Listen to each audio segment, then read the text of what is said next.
नमस्कार, स्वागत है आपका ओम धर्म यूट्यूब चैनल पर। अगर आप यहाँ नए हैं तो सब्सक्राइब करके बेल आइकन क्लिक कीजिए और अगर वीडियो पसंद आए तो दोस्तों के साथ शेयर कीजिए।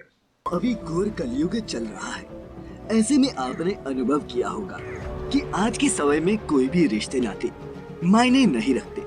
और खासकर महिलाओं की बात करें तो रोज हजारों महिलाएं शारीरिक और मानसिक शोषण का शिकार होती हैं।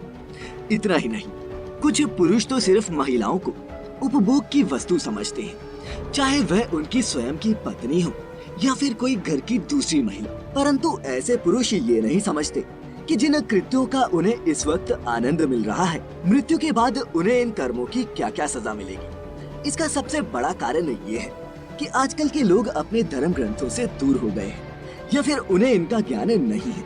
आज की इस वीडियो के माध्यम से हम आपको यही बताने जा रहे हैं कि आखिर पराई स्त्री से संबंध बनाने पर मृत्यु के बाद मनुष्य को क्या सजा मिलती है। पराई स्त्री से संबंध बनाने पर पुरुषों को क्या सजा मिलती है, यह जानने से पहले हम आपको पौराणिक इतिहास के बारे में कुछ बताने जा रहे हैं, जिसे जानने के बाद आप ये समझ जाएंगे कि पराई स्त्री से संबंध बनाने की बात तो दूर, जो पुरुष पराई स्त्री को बुरी नजर से देखता भी है, उसके कुल का समूल नाश हो जाता है।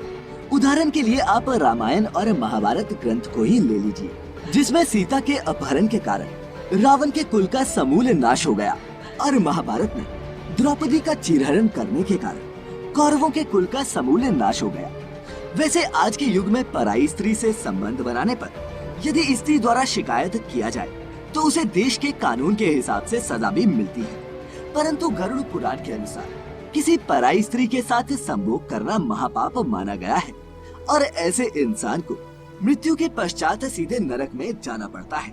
तो वहीं किसी स्त्री के ऊपर बुरी नजर रखने वाले, किसी पराई स्त्री के साथ संभोग का सोचने वाले लोगों को भी नरक में ही जगह मिलती है। ऐसे पुरुषों को यमलोक पहुंचने पर गर्म लोहे के खंभों से बांध दिया जाता है और उसके लिंग को तपते हुए लोहे से देगा जाता है, जिससे मृत आत्मा को असहनीय कष्ट होता है। और ऐसे पुरुष का अगला जन्म स्त्री योनि में ही होता है। मनुस्मृति की माने तो मनुष्य को संयम से काम लेना चाहिए और पर स्त्री से संबंध नहीं बनाने चाहिए, क्योंकि मनुस्मृति में ये भी बताया गया है कि जो भी व्यक्ति काम भावना से वशीभूत होकर गुरु पत्नी से संबंध बनाता है, उसके परलोक में उसके सिर पर योनि का चिन्ह बना दिया जाता है और यह चिन्ह अगले जन्म में व्यक्ति के सिर पर नजर आता है। इसके अलावा गरुड़ पुराण में बताया गया है कि जो स्त्री अपने पति को छोड़कर दूसरे पुरुषों से संबंध स्थापित करती है, उन्हें यमलोक में दहकते लोहे का आलिंगन करवाया जाता है। पाप की सजा पूरी होने पर ऐसी स्त्री चमगादड़, छिपकली अथवा दोमुहा सांप के रूप में जन्म लेती है। इतना ही नहीं, गरुड़ पुराण की माने तो जो पुरुष अपने गोत्र की स्त्री से संबंध बनाता है, उसे लकड़बग्गा अथवा शाही के रूप में जन्म लेना पड़ता है। कुंवारी अथवा अल्पायु कन्या से संबंध बनाने वाले को नरक की घोर यातनाएं सहने के बाद अजगर योनि में आकर जन्म लेना पड़ता है।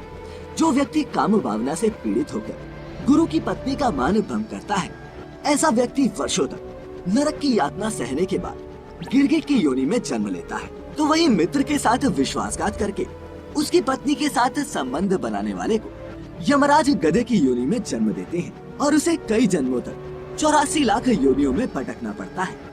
ये तो हो गई सजा की बात। अब मैं आपको इससे जुड़ी एक पौराणिक कथा भी बताने जा रहा हूँ, जिससे आपको विश्वास हो जाएगा कि पराई स्त्री के साथ संबंध बनाने पर मृत्यु के बाद तो सजा मिलती ही है, साथ ही जीवित रहते हुए भी इसके परिणाम भुगतने पड़ते हैं। पौराणिक कथा के अनुसार एक नगर में एक सेठ हुआ करता था। उसके यहाँ एक काम करने वाली महिला आती थी, जो दिखने में बहुत ही सुंदर थी। स्त्री की सुंदरता देखकर उस सेठ के मन में उससे संबंध बनाने का विचार आने लगा और एक दिन उसने उसे पैसों का लालच देकर उससे संबंध बना भी लिए। फिर दोनों में प्रेम हो गया।